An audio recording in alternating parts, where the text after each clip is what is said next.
दोस्तों, केदारनाथ सिंह मेरे प्रिय कवि हैं। आज उनकी बरसी है। उनके यहाँ जो सादगी है, जो सादा बयानी है, जो सदाकत है और गांव देहात की मिट्टी की जो खुशबू है, वह बहुत ही स्वाभाविक रूप से एक प्रवाह के साथ निकलकर सामने आती है। और जो गांव की जिंदगी उन्होंने जी और वहां से जो शहर आए, तो यह जो एक कसमकश एक इंसान के अंतर्मन में चल रही होती है, वह भी बहुत निखर के उनकी कविताओं में आती है।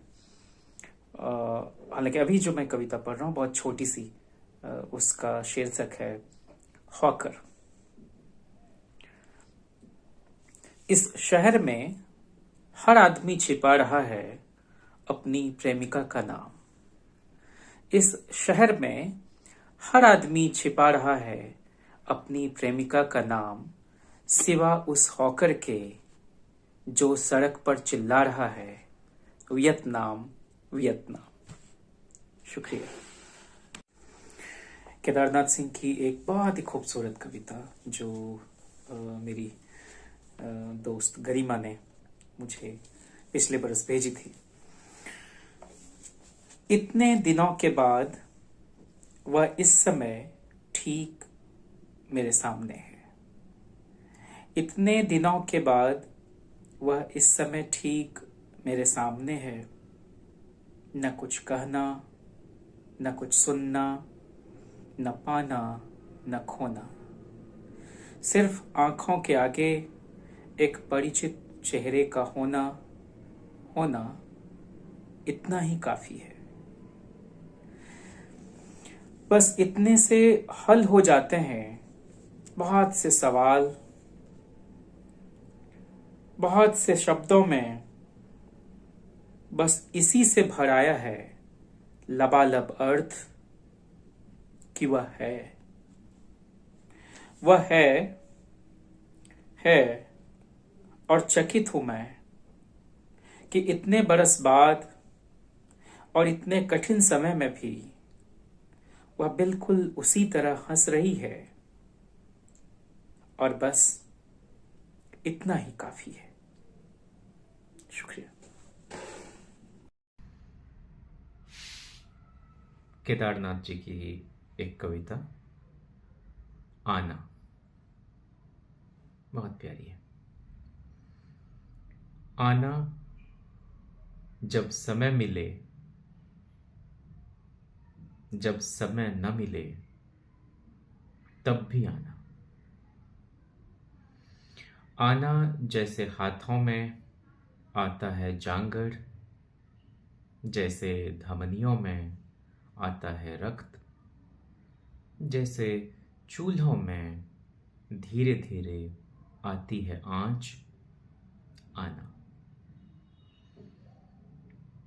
आना जैसे बारिश के बाद बबूल में आ जाते हैं नए नए कांटे, दिनों को चीरते फाड़ते और वादों की धज्जियां उड़ाते हुए।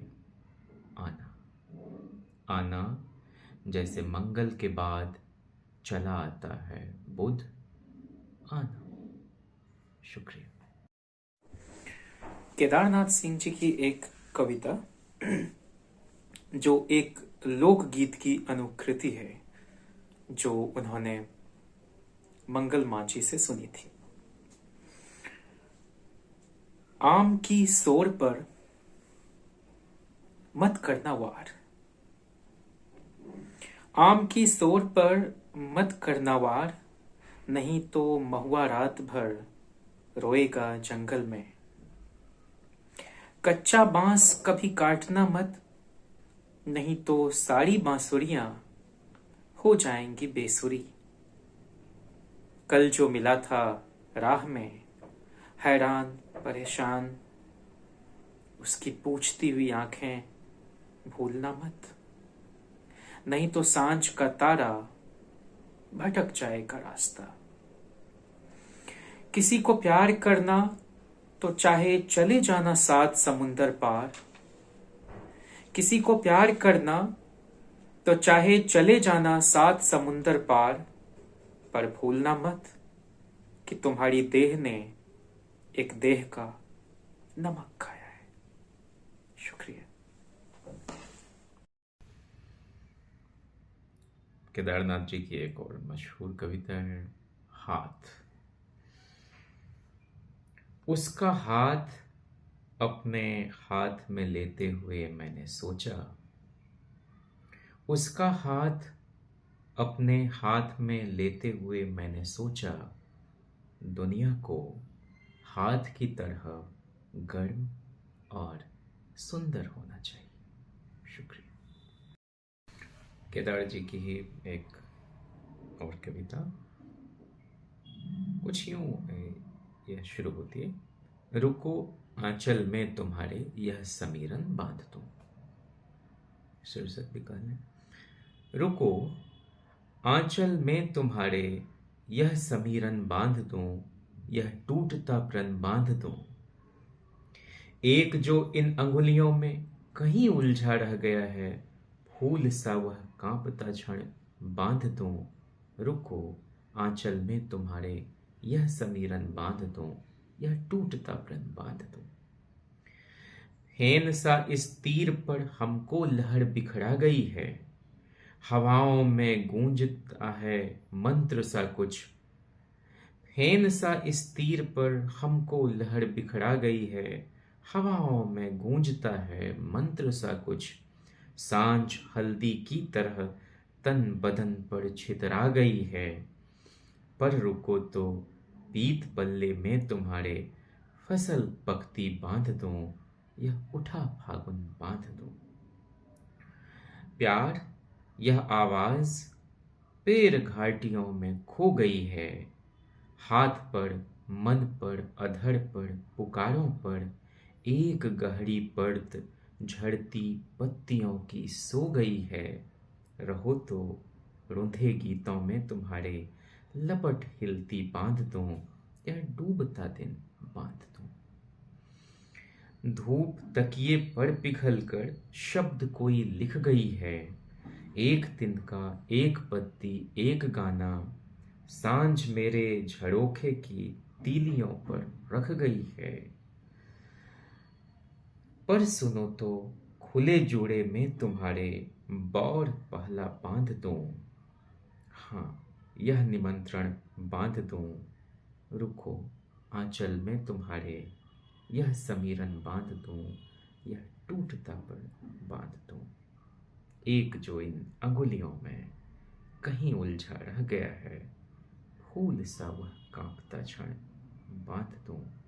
रुको आंचल में तुम्हारे यह समीरन बांध दूं, यह टूटता प्रण बांध दूं। शुक्रिया। केदारनाथ जी की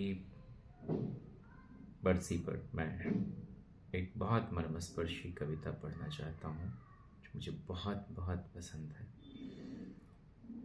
शीर्षक है, कुछ सूत्र जो एक किसान बाप ने बेटे को दिए।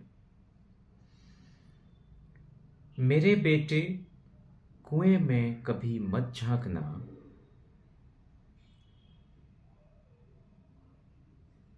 मेरे बेटे कुएं में कभी मत झांकना, जाना पर उस ओर कभी मत जाना, जिधर उड़े जा रहे हों काले काले कौवे। हरा पत्ता कभी मत तोड़ना, और अगर तोड़ना तो ऐसे कि पेड़ को जरा भी न हो पीड़ा।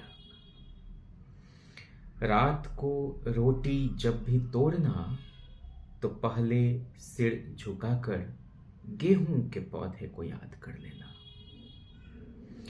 अगर कभी लाल चींटियां दिखाई पड़ें तो समझना आंधी आने वाली है। अगर कई कई रातों तक कभी सुनाई न पड़े सियारों की आवाज तो जान लेना बुरे दिन आने वाले हैं।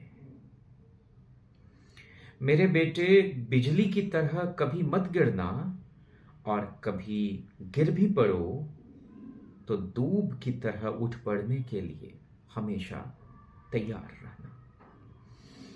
कभी अंधेरे में अगर भूल जाना रास्ता, तो ध्रुव तारे पर नहीं, सिर्फ दूर से आने वाली कुत्तों के भौंकने की आवाज पर भरोसा करना। मेरे बेटे, बुध को उत्तर कभी मत जाना, न इतवार को पश्चिम। और सबसे बड़ी बात मेरे बेटे, कि लिख चुकने के बाद इन शब्दों को पोंछकर साफ कर देना, ताकि कल जब सूर्योदय हो तो तुम्हारी पटिया रोज की तरह धुली हुई स्वच्छ चमकती रहे। शुक्रिया। अनुज्ञा ने केदारनाथ सिंह की एक बहुत मर्मस्पर्शी कविता छोटे शहर की दोपहर की याद दिलाई है। मैं पढ़ता हूँ। हजारों घर, हजारों चेहरों भरा सुनसान, हजारों घर, हजारों चेहरों भरा सुनसान, बोलता है, बोलती है जिस तरह चट्टान। सलाखों से छन रही है दोपहर की धूप, धूप में रखा हुआ है एक काला सूप। तमतमाए हुए चेहरे, खुले खाली हाथ, देख लो वे जा रहे हैं उठे जर्जर माथ।